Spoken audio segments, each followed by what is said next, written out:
Saudara-saudara seperjuangan, lihatlah kita sekarang. Bukan lagi di pertemuan syukuran, bukan.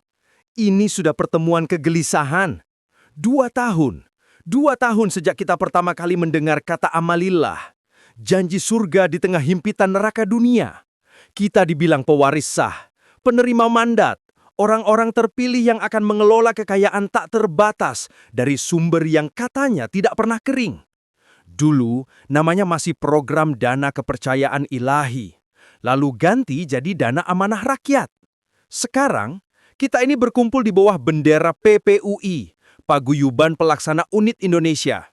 Nama boleh ganti-ganti, tapi satu hal yang tak pernah berubah. Dompet kita masih kosong. Ingat, kita semua sudah melakukan apa yang mereka minta. Kita kumpulkan fotokopi KTP, kita serahkan uang administrasi, katanya untuk biaya verifikasi otentikasi. Kita ikut pelatihan mental dan spiritual berhari-hari. Kita sudah membentuk jejaring, dari Sabang sampai Merauke. Kita sudah percaya sepenuhnya pada sosok penanggung jawab yang hanya kita lihat fotonya di grup WhatsApp.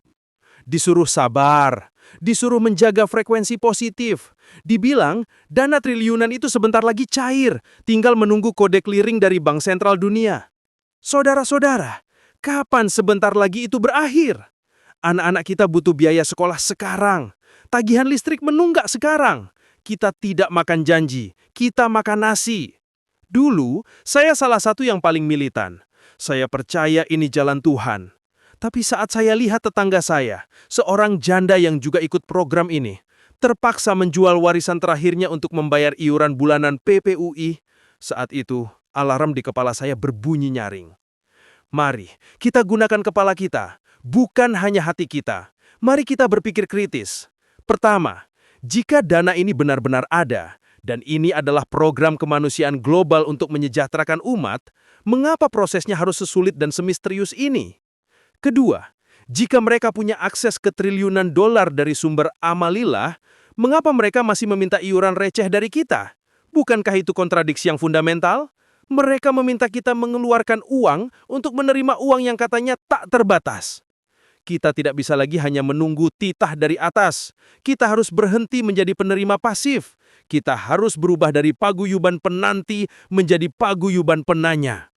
Saya tahu, kita takut dibilang tidak beriman atau merusak frekuensi. Mereka telah menggunakan istilah spiritual dan hukum untuk membuat kita tunduk dan bisu. Tapi kebenaran harus didahulukan dari kenyamanan keyakinan semu. Saya tidak bilang dana amanah itu tidak ada. Tapi saya katakan, kita butuh bukti yang transparan, bukan janji yang eterik. Aksi nyata, bergerak atau tergerus. Mulai hari ini, kita tidak lagi membahas kapan cair. Kita akan membahas bagaimana kita membuktikan ini nyata atau tidak. Kita tidak akan bubar, kita akan reorganisasi.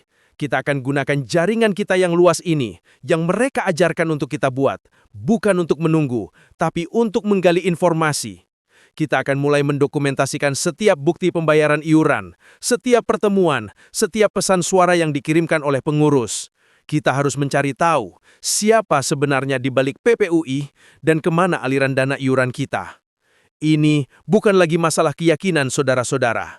Ini masalah keadilan dan pertanggungjawaban. Pilihan kita sederhana. Tetap duduk diam, berharap mujizat datang, dan beresiko menghilangkan lebih banyak uang, waktu, dan harapan. Atau bergerak, menggunakan pikiran kritis yang telah kita tumpulkan, dan menuntut keterbukaan penuh. Saya tidak peduli jika saya dibilang pengkhianat atau pemecah belah. Saya hanya ingin memastikan, apakah kita ini paguyuban amanah ataukah kita ini paguyuban korban? Siapa yang setuju bahwa hari ini kita tidak lagi menunggu, tapi mencari jawabannya?